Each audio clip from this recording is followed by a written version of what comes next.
Hi, this is B.MARIE from Where I'm From Podcast, and I just wanted to jump on here real quick just to give you an intro to the episode coming up with Reverend PJ. I just wanted to jump on here really quickly and, just give a few little disclaimers because as I do all my videos, I rewatch my videos before they are posted on the platforms so I can, prepare them for the editor. And as I was rewatching this video, I decided to just make a small clip. First, I want to say thank you for sharing space with me and our Where I'm From podcast community. And I also want to just I just want you to tell yourself that you deserve to have everything in this world. And that we're all just out here trying to figure it out. And for the most of us, I would like to believe that we're all trying to do our best. I decided to create the video with Rev PJ because I wanted to start the conversation of men's mental health. And as I continue to do that, I will seek out men to have on the Where I'm From podcast platform and, just to engage in conversations so we can each one teach one with our men out here, because men, to me, in my perspective, in my experience, in my life, are important, just as important as the women as well. So I wanted to jump on here and just do this little quick intro video to just give a trigger warning, first of all, to the video coming up and the things that are talked about in there. We did a somatic exercise, and I just wanted to make sure that I am very clear that the message does not get lost, right? As I was rewatching the message, I was thinking about the decisions that we make in our life, right? And the decisions that me and Coach made, to partner for 10 years, to start a business, to have a personal relationship, those were not the only decisions that, I made in my life and that he made in the life that led us up to the point of him deciding to die by suicide. Right.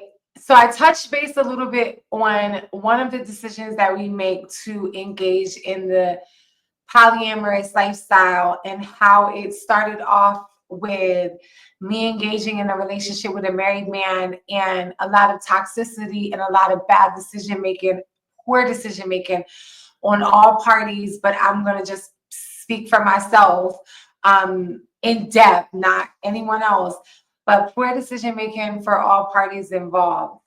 But like I said, that is not the only decision, good or bad, that happened in any of our lives, right? So that does not define any of us, does not define me or my partner, Coach. So I just wanted to jump on here and just make sure that the message does not get lost. That was not the message for the video. The message was that men, we definitely would love to see a lot more of our men healing, engaging in healing activities, and making sure that all of us, men or women, are living in our authentic self.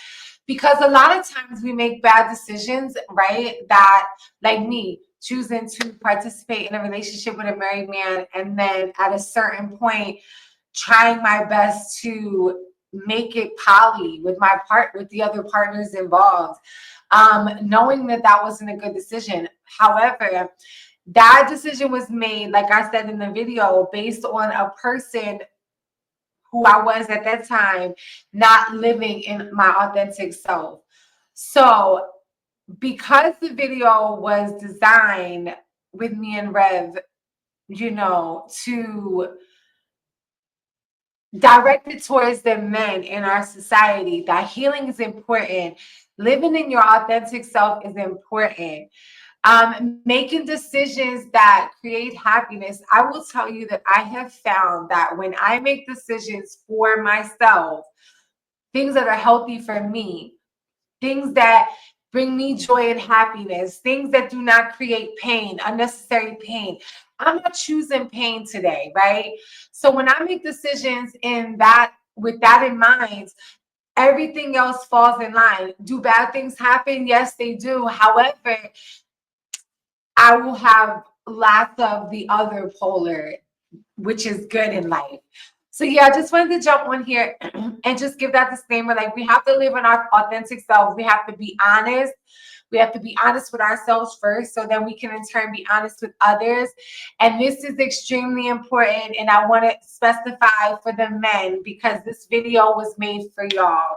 Okay, we have lots of videos that are versatile for men and women, but this specific video was made for y'all. So I didn't want the message to get lost in whatever else can come. The message was, please heal, that you are very important. Men in our society are very important. We need y'all. We need y'all to stay out here. Women, we need to continue to create spaces for our men, to make sure that if they come to us, or if we have any type of conversation with them and they are expressing suicide, or we think they're going to commit suicide, we need to tell their families, their mothers, their sisters. We need to have an intervention. We need to stand up for our men. It is not in our men's best interest for us to keep that a secret. Okay? It's not. I wish I would have known that my partner was thinking about suicide, because when I started to see other things come about, such as more alcoholism, I tried. I tried. And there are a lot of things that I hold guilt and shame for, but that is not one of them. That is a choice that was made that I had no idea about. And when people, you know what I mean, like, even in the things that I did have, I had ideas about other things. And sometimes in these relationships that we're in, like, we're not making the best decisions. And before I ramble on, because this was supposed to just be an intro trigger warning video, and I just wanted to leave you with that message: be your authentic self. And let's just make better decisions. And men, we love you. And please heal and stay out here with us, because you are our counterparts. You are so important, and you are so necessary to this society.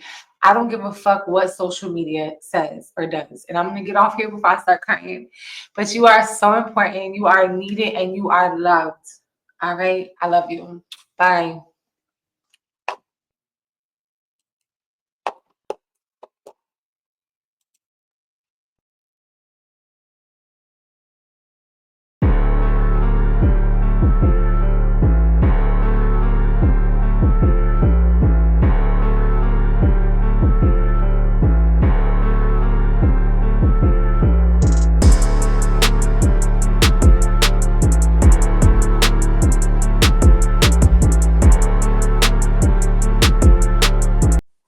Good evening, good evening, good evening. Welcome to another episode of Where I'm From Podcast with your girl, B.MARIE.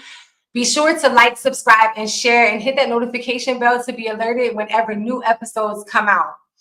Thank you for joining us today. We have a wonderful, exciting episode, and I'm excited about our guest today. He is Rev PJ.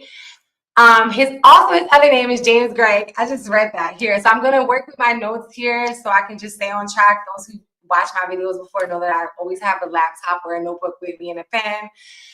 Before I came on here to do this episode today, I went and did research. So I went to your website just to make sure, in preparation for this episode, because these kind of episodes are very emotional. So I just want to make sure that we're, coming fully prepared and just getting the most out of each episode that we can with the guests when we have them here with us. And I just want to thank you for joining me on this episode and allowing me to share space with you for healing, very specifically today for men's mental health and healing. Reverend PJ is a master certified life coach with over 1,000 hours of practice.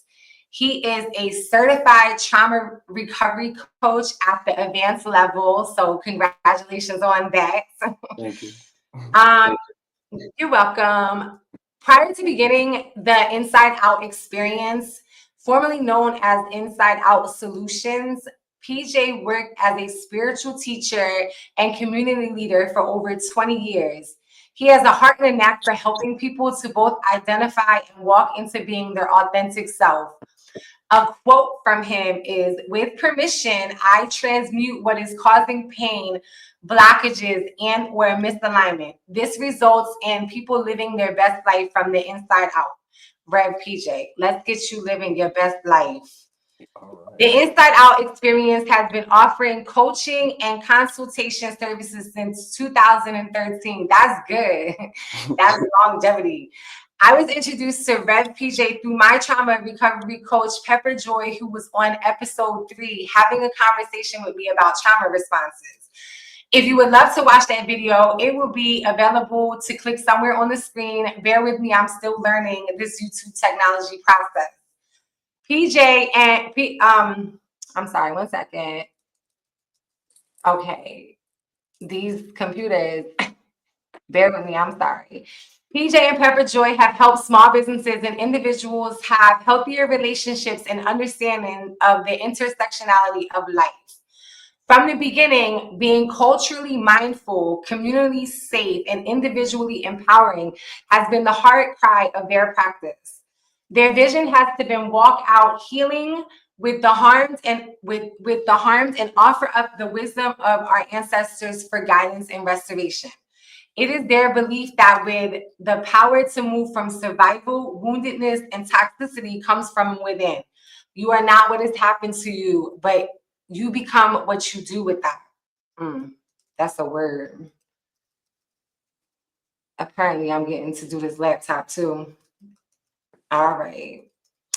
Unlike traditional therapy, they acknowledge and support that in order to truly live a fulfilling life, the mind, body, and spirit must be aligned and included in the process. There is no one and done cure for fixing mindsets, combating conditioning, and programming.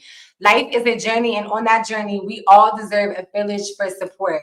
That's extremely important to have people in your life that support and love you. Every day, we make choices in service to survival or thriving. In those choices, you are doing the heavy lifting, the work of living one way or another. If you're going to be spending energy living, wouldn't you like to be spending it from a space of healing and growing into a more authentic you? I say yes. And that's what I'm striving for every day. We are honored to be in the collective of humans helping to heal the world on a soul deep level. We invite you to join us, and we are honored to be with you in this space and time, even if it's only through the reading of these very words. Release yourself to your destiny and live your best life from the inside out. Oh my gosh, like even that makes me want to cry because I've been struggling the last couple of days emotionally, and I was like, I have to really just continue to show up for myself so I can show up for others too. So great. Well, hello, Rev PJ, and thank you again for being on this episode today and sharing the space of healing with me and our where I'm from community. We're gonna start off by telling us where you are from and how that has influenced you, who you are today.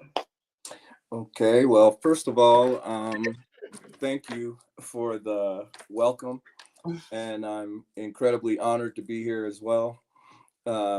This is a sacred moment that will never be repeated, and I respect that and acknowledge that you are everything that you want to be. Okay. Okay, I received that. Let I me get am I am from Philadelphia, Pennsylvania originally. Um, I was telling you before we started the recording that my family moved to South Jersey um, when I was about 8 years old, and really all that changed was where I slept. So I claim Philadelphia as my home, and all my right. whole lot of people that I know are still there. Um, grew up in the city, and again, South Jersey, played and slept in South Jersey sometimes. And I was educated ultimately in Philadelphia schools, all the way through college. And then I left Philadelphia around 1992 and went to Bible college and later seminary. And that's where my spiritual teaching came in. And I pastored churches, planted churches. I planted 5 churches. And probably around the time that I was planting the second to the last church, I started unpacking my spirituality. And Okay. just really came to the conclusion in about 2010 that we were doing this wrong. Okay. Tell And yeah, and I just, when I finally got to that point, I literally could not continue to be a vocational minister. And what that means is that I got paid for what I did, and knowing that it was wrong and knowing that I didn't have an answer to correct it, okay. it weighed too heavy on me. So I decided to step away and explore spirituality. That's awesome. That was a very bold and brave move too, especially You have no idea. and what? What'd you say? I missed that. I said you have no idea. Yeah, no, I couldn't even imagine. I never been in, from what I know now and from what resonates with me, I will just say that I'm grateful that I didn't have that trauma experience because, well, I don't know if that was trauma for you, but the religion, the constructive religion for me sounds pretty traumatic. Like growing up in a family like that, I couldn't, when I hear those stories, I'm just like, I do appreciate that people have something to, hold on to and get them through. Yes. But yeah, and That's not for me. yeah, And, it's not for me. and if I may, I mean, I'm not a guy that was injured by the church at all. Yeah. And that is one difference between Pepper and I. Yeah. She was terribly injured by the church. I was not. Yeah. My pastor growing up had basically one message, and it was love 52 weeks a year. Oh, And that's good. Yeah, yeah, that's good. I'm glad you had that experience. when I became a minister, that was my foremost message was love, not rules, not who's different. We don't I think that especially in the in these in these days that we're living in currently, when we think of religion or church or whatever, these people because of who they don't like. Yeah. And I was never that guy. It's a lot of that. It's a lot of that. It definitely is. So let me just see what is next. So I have to do the where I'm from as well. So I'm from New Jersey. Mhm. I'm originally from Atlantic City, New Jersey. And I grew up in an urban environment. I wore his shirt too. I just noticed it. I wore his shirt. So this is our other guest that's going to be here with us, Coach Hartman. This is my partner that's on my shirt. Because I felt like this episode, I wanted him to come with me on this episode. So I'm from New Jersey and I grew up in Atlantic City, and I grew up like I had a hard life. I didn't have a lot of structure. I was on my own at an early age, went into the lifestyle of prostitution, lost my mother at 15, suffered a lot of trauma, and became a cosmetologist. So at some point I went to jail and they sent me to Newark, New Jersey. And that's where, during the time I was in a halfway house, I went to cosmetology school. And then I started going to college. And during my time in college is where I met my partner, Coach Scandal, but he was the professor. I've talked about it on other videos. And then once I decided that I was in school to be a counselor while I was a cosmetologist. and he was one of the counseling intern teachers. So I did a lot of credits, and I got to a certain point during my internship where I was like, this is not about to be my life. So I'm going to stop going to school for this, and I'm going to stay in cosmetology. So once we were done with that, Coach Hartman asked me out on a date. So we started dating after that. And, I moved on from college at that time. And then we moved very quickly. We moved to Georgia 2 months after we met. So I have shared that on other videos, so we're not going to make that video about this, but I will say that we did not know each other. And then we embarked on this adventure. We trauma bonded very quickly. Yeah. I have talked about that. We embarked on this journey down here to Georgia, and I will bring this up because it's going to be significant when I'm going to talk about later. He was married, and he was lying and saying that he was separated, and he left his family in New Jersey to come down here. His new baby and the wife that I thought he was gonna get a divorce from. I could not. Talking about this just makes me like, because it's insane. But and I was acting like, when I watched y'all video earlier, I was acting out of survival. Like I don't know none of this stuff about, like, I couldn't have made a different decision until if I was who I am right now. Wow. Like at that time, he was like Superman to me. Like I was like, this guy is not. I've always dated drug dealers. I've always been outside in the street life. I've never had a regular, like what I thought, like a regular guy with a profession. And he's so amazing because also y'all talk about parts where he had many different parts of him, like we all do. So he had an amazing side, and we just kept trauma bonded like that. He was running from something, and I was running from something, because I was previously coming out of a relationship that ended up where I pretty much broke up with the guy because I wasn't in love with him, and I ended up with him pretty quickly. So fast forward, we came down here to a salon. I told him I'm moving out of New Jersey 2 months after we met, and he was like, I'm moving too. So he was running from his trauma. I was running from my trauma. And we came down here to Georgia, and we tried to set a foundation like that. And at that time, we were both toxic. So a few months after we got here, maybe like a year or so, I don't even know if it was that long, he came to me and told me that he was bringing the wife and the baby down here. And he kept a lie going. This is, and on Pepper's episode 2, I opened up about I didn't realize that this episode was going to go like this, but I opened up about him killing himself in front of me or dying by suicide, whatever the term is. And I never thought I was going to share that like publicly, because people judge. So they about to judge me. They about to judge us now too. So fuck it. They about to judge us. So he brought them down here, but he kept a lie going. And it's so crazy because her and we dealt with this lie, knowing that it was a lie for so many years.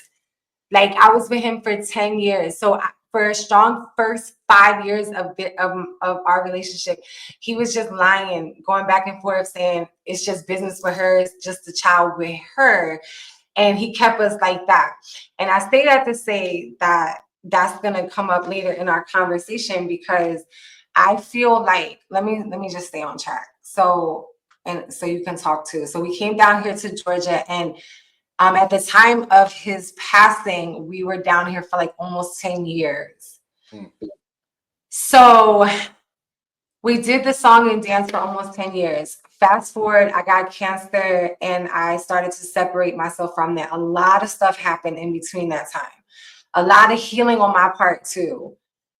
So just from my opinion, and this is however they feel about what they are, the other 2 adult parties, we're not on the same journey. We're on a different journey. Yeah. When I got cancer, like even before I got cancer, I stopped being like super toxic. I was working with Pepper, addressing my anger issues and all of that stuff. And Coach was a life coach. He was an author. He was a father, a partner, a husband, everything, all of that. I just don't, I feel like because of his life story, which I'm not going to talk too much about that, but from what I know from being with him, and what he wrote in his books that are out there in the world. So this ain't TMZ, y'all, because people watching. They watching, they always watching. He was a 13-year-old drug dealer.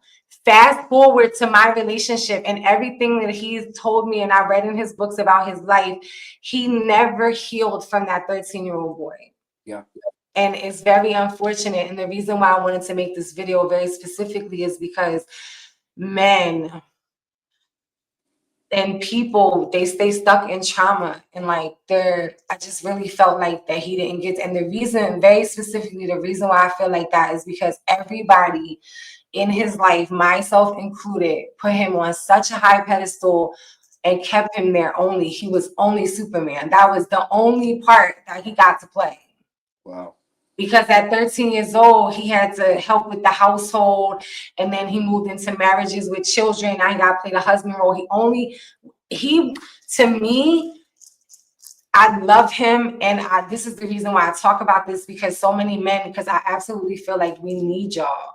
Yeah. So I'm gonna leave this part right here. I'm gonna let you speak on what I've talked about, but I really feel like that he just did what everybody else wanted him to do, including myself. Coming down here to do a business with me, it was the opportunity. I'm a cosmetologist.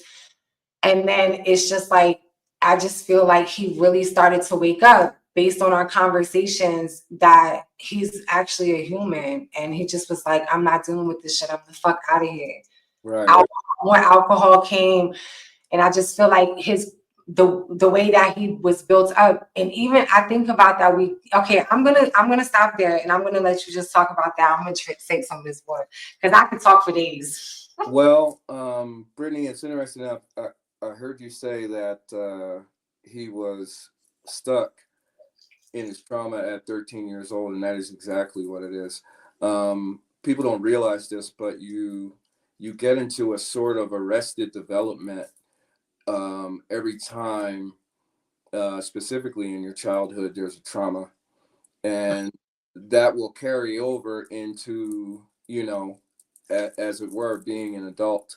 And because emotionally he was still back there. And as somebody, I've been doing a lot of shadow work probably for the last 4 years. And I identified my anchor trauma, and it happened when I was 4. Yeah. So what that means is that, and I was a smart 4-year-old. Just by the way, I was really smart. I was really smart. I was in Mensa, all that. But So what's that? Well, Mensa is a club for people that are in the top 2% of the world in IQ. Okay. It doesn't really mean anything though. It sounds important though. Yeah, it sounds important, but it really doesn't mean. I mean, I'm not impressed by it. I mean, Okay. I've met people that won Nobel Prizes that can't hold a conversation. So, you know what I mean? You can be as smart as you want, but if you're not, if you're not adapted and in tuned with your, with people that you're trying to relate to, it doesn't matter how smart you are.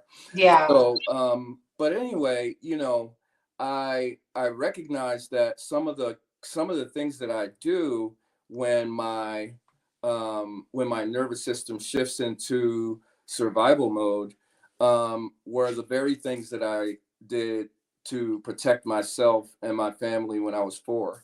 I lost a loved one when I was 4. She was my person, as they say. Yeah. It was my mother's. It was my grandmother's sister, my maternal grandmother's sister. And we were in an airport, and we were running for the plane. I don't know, I mean, the memories are here and there, and sometimes I remember right. My mother said, well, maybe that didn't happen. But we were running for the plane. I don't know if it was just because she was trying to entertain me or because we were late. I don't remember, but she dropped dead of a heart attack. And right in front of me, we were in I want to say we were at the Tallahassee airport in Florida, coming back from Georgia, and I'm stuck down there with, for the first time in my life, I don't see any Black people that are, Yeah. somebody I can talk to. This is a, Tallahassee in 1973. You know Yeah. what I'm saying? So, there weren't a lot of Black people. I don't remember any Black faces. So that's traumatic. um, Somebody came and tried to save her with CPR and whatnot, and I attacked that person. um, Oh. the police came. Obviously, they took care of me and got me home. They asked me a lot of questions about where I was from, and I just happened to know everybody in my life's address and phone number. Well, that's where that word is, that IQ stuff he was talking about. I forgot. I've got great recall, and it turned. No one answered though. No one answered. So they came to me and said, "Hey, none of those numbers are working for us." So I said, "Well, it's Saturday. My mother will be at the church. My mother had a choir, and they rehearsed on Saturdays. So I said, my mother will be at the church. I did not know the phone number to the church, but I knew the name of the church and the address, and I gave that to the cops. They called the church, got a hold of my family, and the rest is history. But the traumatic part, the anchor trauma, was when I got off the plane. I'm holding the hand of my escort, and I see my mother at the end of the jetway. For you young people, you used to be able to go all the way to the gate with, before 9/11. And I see my mother and father at the end of the jetway, and I dropped the guy's hand and I ran to my mother, and my mother lost it. She didn't have the capacity to comfort me, so I ended up comforting her. Yeah. Oh. And during your shadow work, you were able to heal that or start to work through that? Yes. And what I realized though was that, to add insult to injury, I never mourned my person. I never got a chance to. Yeah. Because you was always in survival mode. I was stuck there So with taking care of mama, making sure my mama don't need to cry. It's going to be okay. I'm fine. We're going to be fine. So yeah, I just get stuck there. Like if someone that I love is upset, or that's the question I was just about to ask. Whatever, my reflex is to try to take care of them and make it better than it is, whether I can or not. And I can't. Yes. At the end of the day, I can't. So I just want to go back to just expressing to what I know that shadow work is for me, and I don't know all the technical terms about parts work and the stuff, but okay. You don't need to name everything, just do it. Yeah, so the shadow work for me, I started to learn about that a little bit before I had met Pepper, and it's basically for me is inner child healing, because it's me going inside. So I've done a couple of those, and I've done a couple of those, and I started to express to him towards the end of his life's journey, I see you as this third. I know that this young Tyrone is stuck inside of you. I had created a meditation for a YouTube channel that I had, and I did a guided meditation with him. Well, we just listened to the meditation together, and I was in my own meditation and he was in his own meditation. And I started to try to do things with him, introduce him to things like that, things that would work for me or he would ask to participate in. Yeah. So just to give him this space, to do, just to feel, and then it wasn't until he actually passed away that I totally conceptualized what the fuck had happened. Yeah. What sits comfortably with me based on my assessment of the whole situation, the good, the bad, everything I was involved in, and just all the different areas of it. One thing that I will say that I learned from just my whole life experience, which I don't want to continue to talk too much about this in this video, but my whole life experience and my experience with him is that you're doing more harm when you're enabling bad behavior. Yes. Whether, like, you can't change anybody, but as painful as it is, separating yourself from that, or you know what I mean, like putting boundaries up for yourself, is going to help your person, your man specifically. It's going to help your man. That's how I feel. Like, it's going to help them. And it can't hurt them. That's how I feel. Like, it couldn't hurt them. Right. Because I actually feel like that, you know, the health, like if the man gets to the healthy place, like he can see that that's love. Yeah. Just Yeah. continuing to participate in foolery is harmful, because I feel like you end up in situations like that where a person can be like, what the fuck? Like, I didn't know that I was, you know, I had this much stuff to work through. Mm-hmm. And you know, I think part of it is kind of on our society, because it seems to me that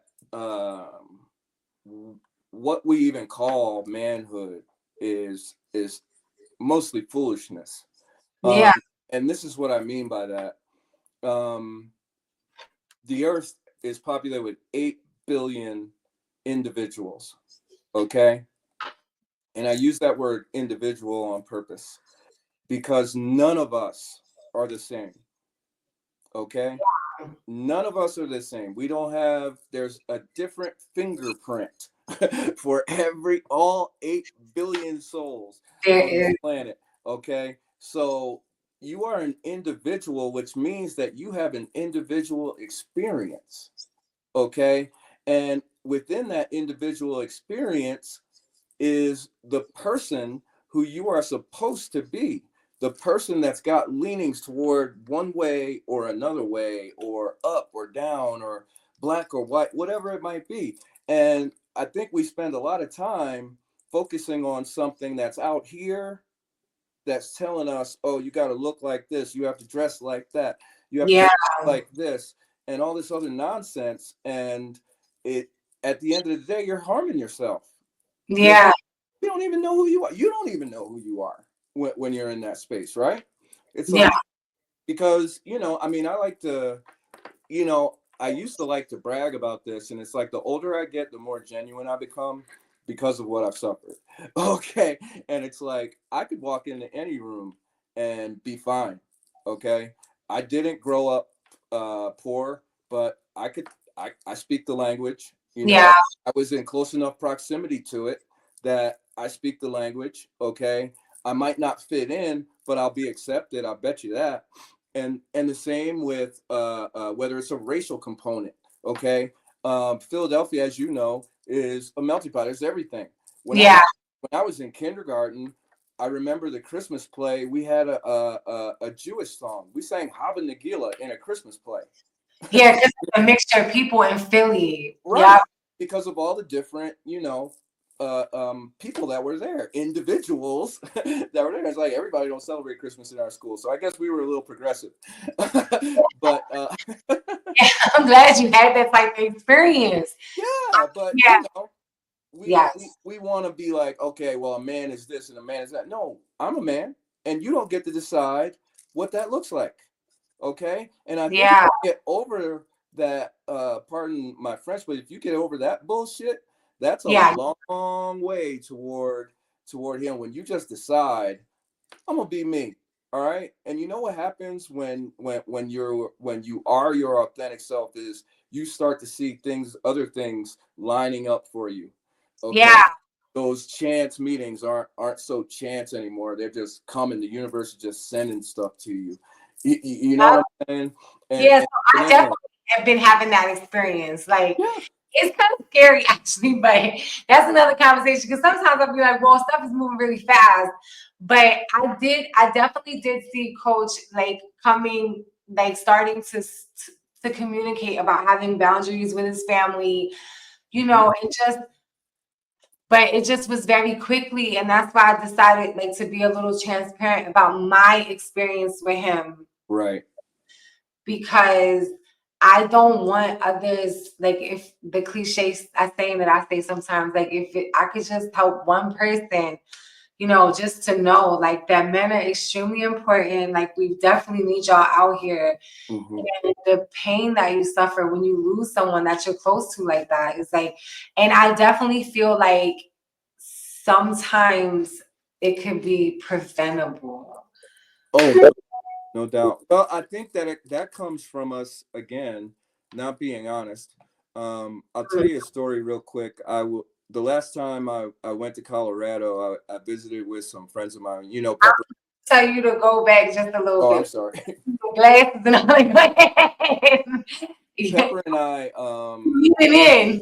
used to live in Colorado, and I had some business to take care of last year out there. So I drove out, saw my kids, all that stuff, and hung out with some buddies, Yeah. that I used to chill with. And one of them was my best friend when I lived in Denver. And to this day, this is a cat that can call me anytime. I can call him anytime. What's up? Ride or die. So we're sitting in his backyard. No, it wasn't his backyard. It was a friend's backyard that worked for him. And he had just bought a new home, wanted us all to see it. So it was cool. And we were just having they know I don't play. And I'm also the old guy in the group too. I'm probably 15 years older than the oldest one. And I'm the old head, but they don't treat me like one most of the time. Yeah. In their shit. But I said, we were just sitting there having a great time, being real, tears were shed even, the whole thing.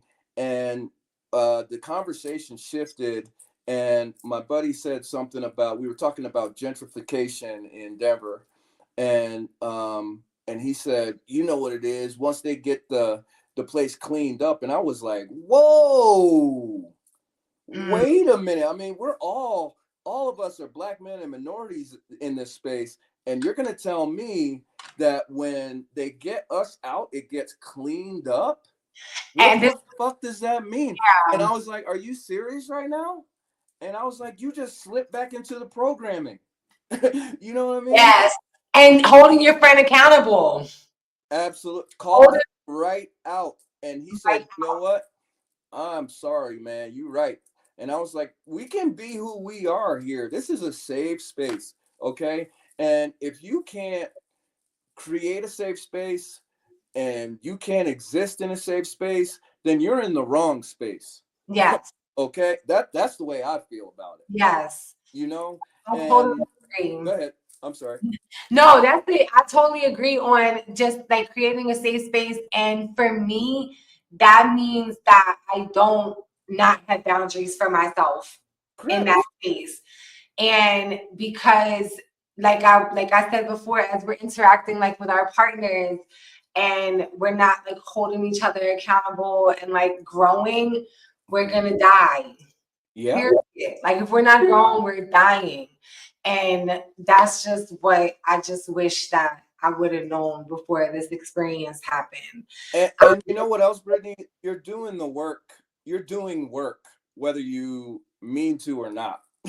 Okay. Oh, Why I'm too. why not do the work on purpose and Yeah, move in a direction that's beneficial to you, as opposed to one that just fits this old paradigm that you're married to, and yeah, and you're playing by somebody else's rules. yes. So us men, well, you men and us women, we need to like break free of like the old paradigms, like Yes. no therapy stuff or Mhm. stuff that I've heard and you probably can contest to, like Mhm. it's black people don't go to therapy, or even like coach, he was a therapist, but That sounds- he was a therapist and then moved into life coaching because some of the therapy techniques he just wasn't comfortable with anymore. He wanted to do more coaching. And it's like he didn't have one for himself. And when I would bring that up, like he would just brush it off. I also feel like having a group of friends, like you have male friends that are doing something and not isolating yourself, because that's what I noticed too. Like a lot of men, they isolate themselves. They Yep. don't tell anybody because they have this pride or ego. They don't want to express to people, and sometimes they do express, unfortunately in my situation, his wife knew he was suicidal and she didn't tell nobody. So I'm still working through, I've talked about that on other episodes. I'm still working through like the anger with that. Sure. One thing I will say about that is the compassion part of me is like, she was still stuck in that toxic relationship with him because I was still stuck in toxic as well in my own way. That helps me sometimes, but I still feel like if a person in my life is suicidal, I didn't know about it. I didn't know. I never knew about that. I never had any experience with suicide. I don't know about that. I'm learning now since, for my own healing. I just wish more men would speak up and not feel like it's girly or something that females do. Right. What's your perspective on that? And again, I heard that a lot. One of the things that I struggle with, but I'm conscious of, is labeling everything. We don't have to name every damn thing. What is girly? What does that mean? I know. Who decided? No, crying and emotional. That's the examples I've heard, but it's not. It's human. Yes. Human Who experience. decided? You have emotions. You have desires. You have preference. Whatever it is, it belongs to you. Own it. You know what I'm saying? Own it. Walk in that. I will, not to cut you off, but I will say, because I know that because this was my experience as well. We have to be in the street life very young. Yeah. So we're very programmed for that. Like now I'll cry. I don't care. They laugh at me and my family. They be like, oh, that's just her. And if it was them, and I just feel like, and like, as far as crying, he did cry a lot. Like I did see him cry a lot. But I didn't see him really express a lot in a healthy way outside of crying. And I really actually didn't really see him cry too much until I had cancer. Wow. So it was years that I didn't really see that side. You know what I mean? Yeah. Always trying to be the protector, always wanting to be the leader of the family because he was the leader when he was 13 years old of the family. Right. So now that was partially my experience too, like having to be outside, having to take care of myself when I was 15, 16 years old. So I know that we get programmed not to cry. Well, but listen, the other thing with Brittany, and we're going to go back to culture again. In our culture, United States, like everywhere, not just street, not just East Coast, West, whatever, none of that. But the culture of our country is fear and violence.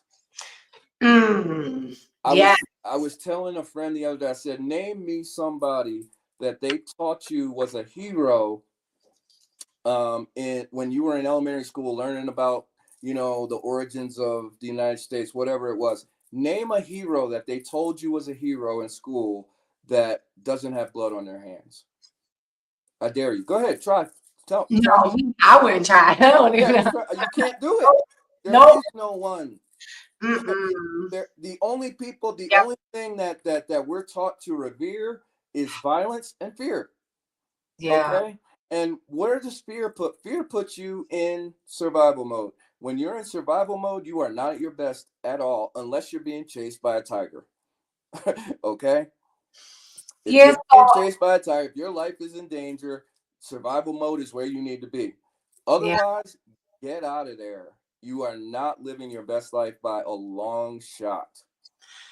And as you're talking, I'm just thinking about like how, especially with men, how, they're looked at to be providers.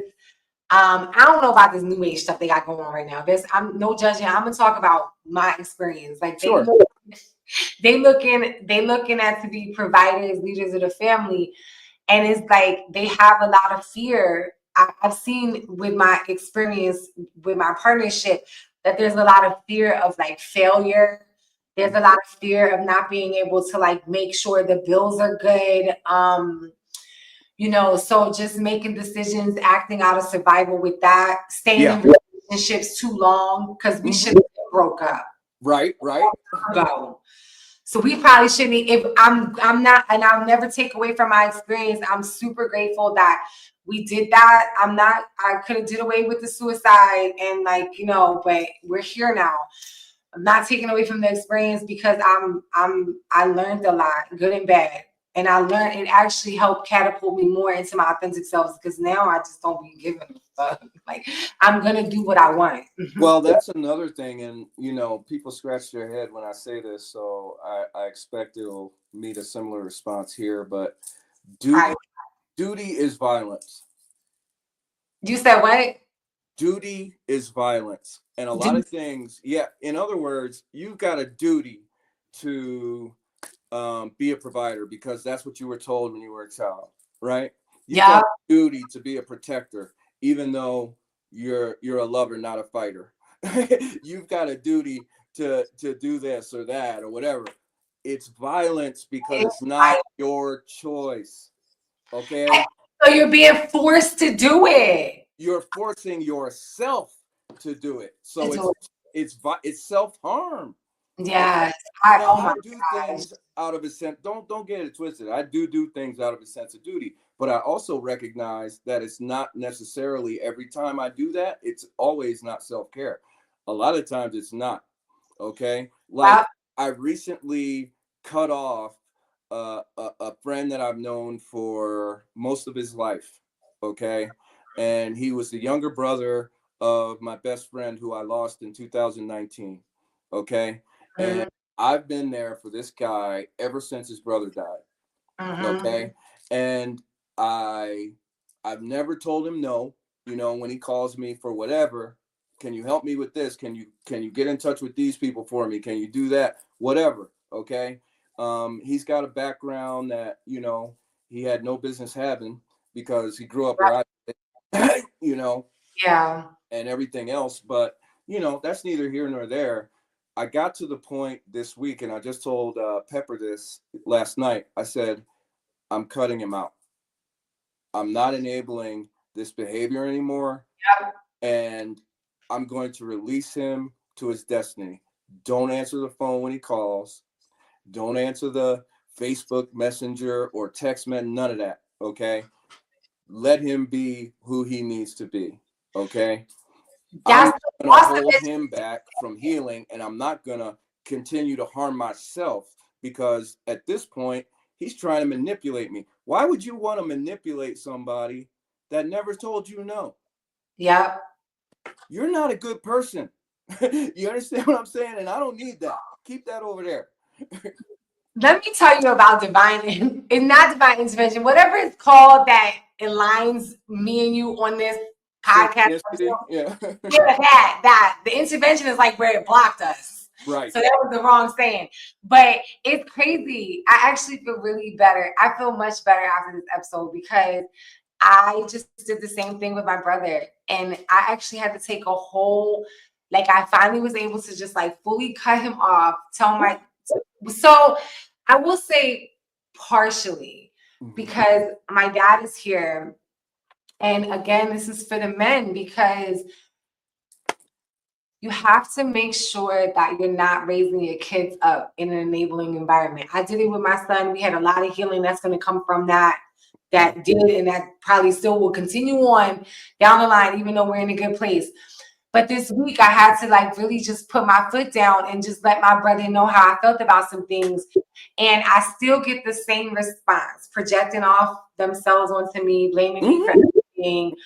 And it really showed me that I, been with the same patterns, just with men in my whole, all the time. And then it's when my dad raised him, raised him enabling, just doing whatever and not helping him grow. I don't have to deal with that no more.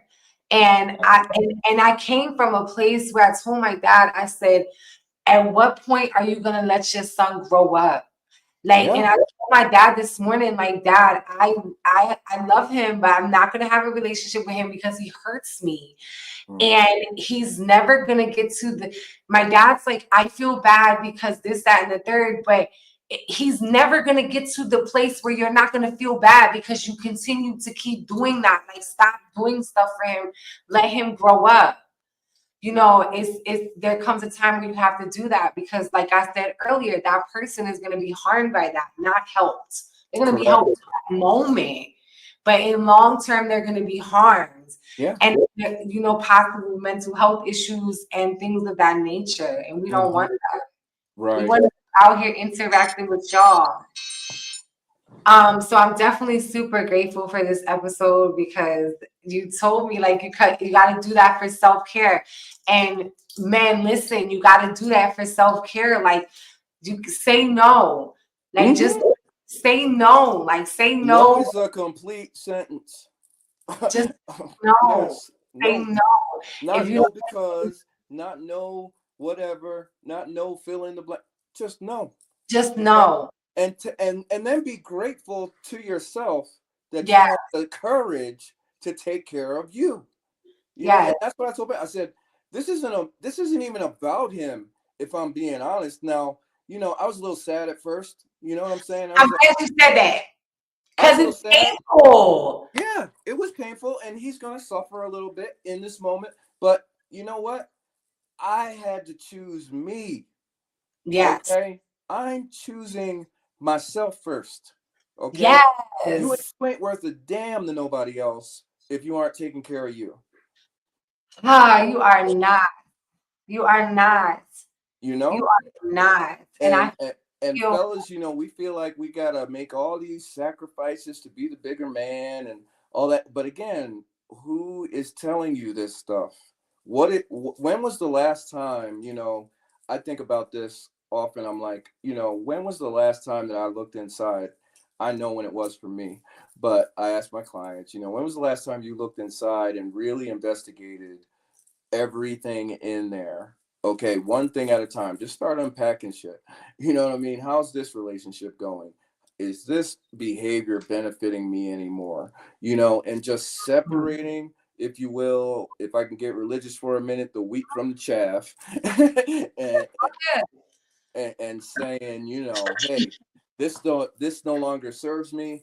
I'm letting it go. Okay. And then, what, there's a beautiful thing about letting things go.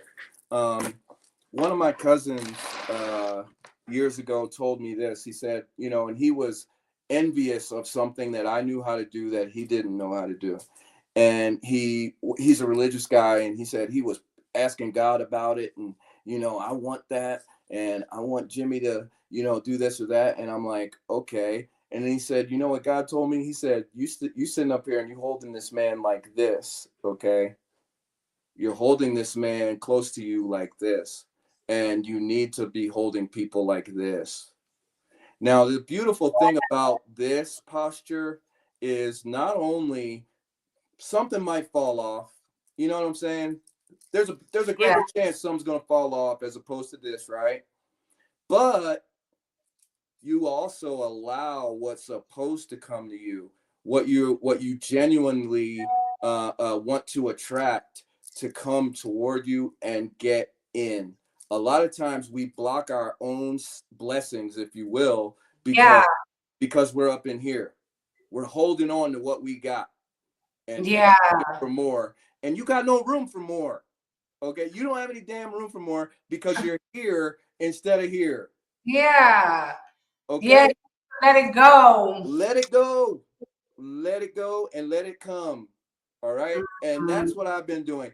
I've been allowing things in my life. This beautiful home that Pepper and I live in. We you lived have in this, it. we lived in this house for a year before we moved in it. Okay. In our minds. All right. In our minds. We were just allowing this place to come to us. Okay. I Yeah, knew what we wanted. I knew the area I wanted to live in. I think we found this. We found the area we wanted to live in like the first week we moved to Albuquerque, and it was like, nah. If I'm gonna live out here, I want to live up in the mountains. You know what I mean? Somebody has to live here. Okay, they got Yeah, houses y'all here. have a beautiful beautiful piece of property with the Yeah. roads and stuff and dogs And and someone has to live here. Why shouldn't it be me? Why yeah, why don't I deserve to live here? Okay? Why shouldn't I? All right? yeah, And you look at it, I mean, we were looking at it on paper. It was a damn joke a year, the year before we got it. It was like it was like, man, we ain't got two nickels to rub together. We had just been through some stuff, you know what I mean? yeah. And it's But like, y'all manifested it. but we had it inside. It's like, no, this is what I want. So I can't do that. I couldn't have been here if I was holding on to some old stuff. You Oh my understand? I gosh. couldn't have did this, right? We couldn't have been here. We couldn't be living our best life because I'm holding on to yesterday. And 80% of us, okay, or not 80% of us, almost all of us spend 80% of our time in one or two places, the past and the future. Yeah, so I seen that in the video that I watched earlier of you guys, Oh, and like okay. I was stuck in my shit for 2 days. Then I was like, let me research for this episode. I was stuck in there my brother's shit for two Yeah, days. yeah. So I'm gonna research for this episode tonight. This is why we need y'all men, because if it was no men out here, I wouldn't have been doing this video, and I wouldn't have finally got what I needed from today. I need this shit about That's me. all right. That's all right. That's all right. Yeah. But I'm grateful Yeah. because I was stuck. Mm-hmm. And it's the man, yes. So we And need that's what happens to us. We get stuck. We thinking about a damn mistake we made yesterday. Come on, man. I Let know. that go too. You know what I'm saying? Let that go. All right. You gotta have. I would tell people, I don't have. I don't have any memories of my failures. Because you let him go. It's done. What can I do about it? Right? Yeah. What can I do to change who I was? All right. What can Every I do? second is who he was. Yeah, that's Yeah. what. That's Everything. it. Okay. Yeah, I don't Yeah. recall. I don't recall losing. I got no headspace for that. No energy to go that way. All right. You know, Oh and my gosh. I feel like this is so powerful. I do not appreciate give energy to this. All right. And very little to this. If you're present, you won't miss an opportunity. Opportunities come all the time, but we're so busy. We're stuck in yesterday or 10 minutes ago, even. You know what I mean? Oh man, I should have said this, or I should have done. No, it's over. Let it go. What's happening right now? Okay. For my yeah. employees, okay, I've got a team of guys, and every morning we start off with me getting everybody grounded, and I tell these guys, Mm. like, I say, hey, and today, like, I had, it started out rough. Everybody that came in the door in the morning was complaining about yesterday. Okay, what happened after I left, and I was like, okay, this person has offended this person, and all. What? Okay, you know what? Ain't nobody gonna get no work done today if I let these guys stay here, right? Yeah. So we started today, and I started it with an imagination exercise, and I've built up to this because typically I just have them do something physical to get everybody grounded, but today I was like, nah, I gotta reach, and I've earned their trust, so they just do what I say. You know what I mean? And today I had everybody imagine their favorite place. And I made a little joke. I was like, hey, even if that's your favorite bar stool, get there right now in your mind's eye. You know what I mean? And just be Yeah. there. And then I want you to imagine yourself in that space right now. What do you see? What do you smell? Most importantly, what do you feel? It feels good to be in that space, right? You know what I'm saying? And let them sit there and soak in that for just a minute, just 1 minute. People Mm. were disappointed when I said it was time to go because they bought in, right? Yeah. They bought in, and it's safe because we've been doing it. Oh, yeah, everybody's doing it. When I first started practicing this with them, it was always a couple guys rolling their eyes, stuff like that. Now they're looking forward to it. Guys Yeah. are thanking me when they see me. Hey, James, thanks for thanks for doing those exercises in the morning. It's really helpful. And I'm like, they can help you throughout the day too. You can always recall something that I taught you, and and do it when you get frustrated, get yourself back into the moment. You know what I mean? So grounding is good. And then I also just want to touch, because y'all talked about somatic exercises. Yeah. I know for me, I'm not sure if breathing is a somatic Yes, exercise. it is. That's Yes, what I thought. it can And be. then Yeah. also the tapping. I've done tapping is a somatic exercise. Yeah. Yeah. For So sure. that's really good too.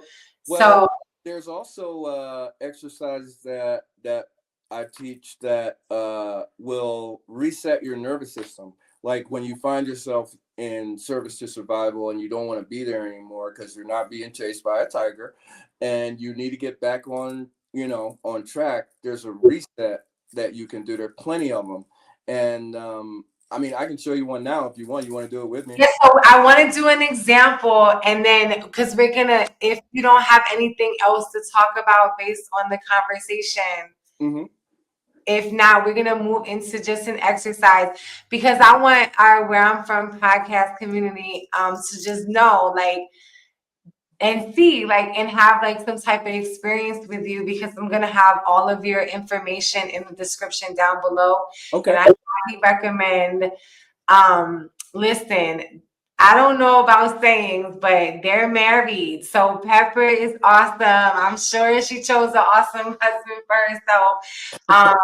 So if y'all need somebody that that is on a coaching and like that can work with you in trauma recovery to create a safe space with you. So yeah, I would like to do an episode. Oh, I would love to do one with Pepper. Yeah. So what? I would love to do an episode with both of us. Oh no, so we're gonna do that. No, what I mean is Oh, okay. no. I was saying I'm that sorry. I'm sure you're great too. So that's why I'm recommending you to, because do you just work with, that's another question I have. Do you work with guys and females? Yes. Yeah, Okay. So, and not just entrepreneurs, right? that's correct. Yeah. Okay. So not just entrepreneurs, and with men and women. So that's Men, perfect. women, and organizations. We're actually Oh, that's doing what I mean by uh businesses. we're actually doing middle school and high school on Monday, teaching the staff uh mental health practices or mindfulness practices and somatic work. Yeah, mindfulness too. That's awesome too. Mhm. That's awesome. That's what you meant by businesses, the Yeah. Yeah. organizations. Okay, yeah. Well, So I mean, you can imagine how stressful a teacher can get during the day. You know. yeah, yes. So it helps them to be able to manage themselves and not be like Correct. abusive children. As well as make themselves their best self for those students. Oh yeah, that's great. So yes, we're gonna do a thematic episode. Not a Okay. thematic episode, a Exercise. thematic exercise. All right, I'm just gonna follow your lead. Okay. What we're gonna do first is set up a baseline.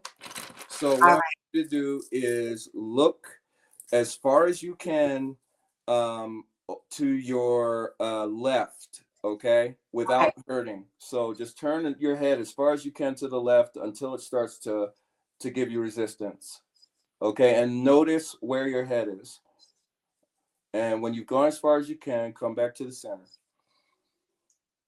Okay, now do the other direction to your right as far as you can until you get resistance. Notice where it is and bring your head back to the center. Okay, now take your hands and lace them together like this. Place the cradle in the back of your head, right? I'm stuck. Hold on. You stuck? Oh, Oh, I forgot what I was doing. I get stuck too. It's fine. Hold on a sec. All right. Okay. And now I want you to take a deep breath in through your nose Out through your mouth. One more time. In through the nose. Out through the mouth. Now take your eyes, just your eyes, without moving your head, and turn them as far as you can to the left. And we're going to hold it there for 30 seconds, starting now. Like open them? Yeah. Leave Oh. them open, and just move your eyes as far as you can to your left.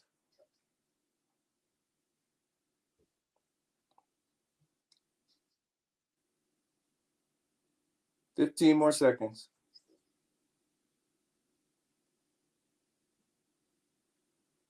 10 more seconds.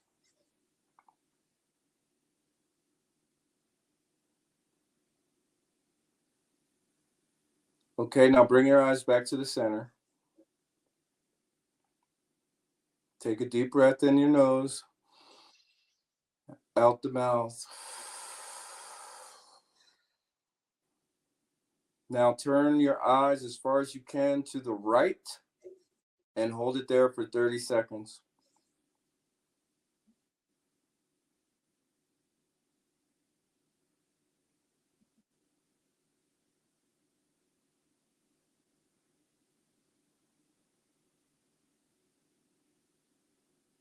$15 more seconds.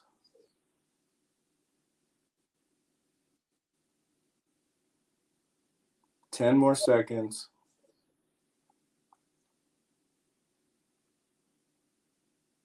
5 more. And bring your eyes back to the center. Take a deep breath in your nose and out your mouth. Now take your hands down. Now try to look to your left as far as you can again. Can you move your head further? Oh, not my eyes. I'm tripping. Did your head go further than it did before it met resistance this time? I just kind of feel like it went further. Yeah. Oh, okay. Now try the other way. Definitely on this side, it went further. Yeah. It's like you released pressure in my neck. Yeah, well, what we did was we reset your ventral vagal. That's all we just did. And, you know, We talked about it in episode 3. We talked about it in Pepper's episode because we talked about her rest, the book with the rest of the book. Yeah, she is really geeking out. And it drives me crazy because it's like she knows a lot. Don't get me wrong. She knows yeah. And but I don't get caught up in names. Like I don't like labeling stuff. I'm like, look, this will fix scientific terms, yeah. Yeah, because you know, your average person is gonna start snoring if you start talking about, you know, your ventral vagal nervous system, you know, all that. They're like, what? So that's why y'all a good combination, though. Yeah. Shout out to Pepper. Big time. That's my baby. But I see on the video you were like giving her affirmations because she was like she wrote a book, and I must say you wrote it very well. She did. She did. She's fantastic. And speaking of, she'll be having a second edition of the book next year. So yeah, we're gonna be on it. We'll definitely be promoting that and posting that. For sure. Appreciate it.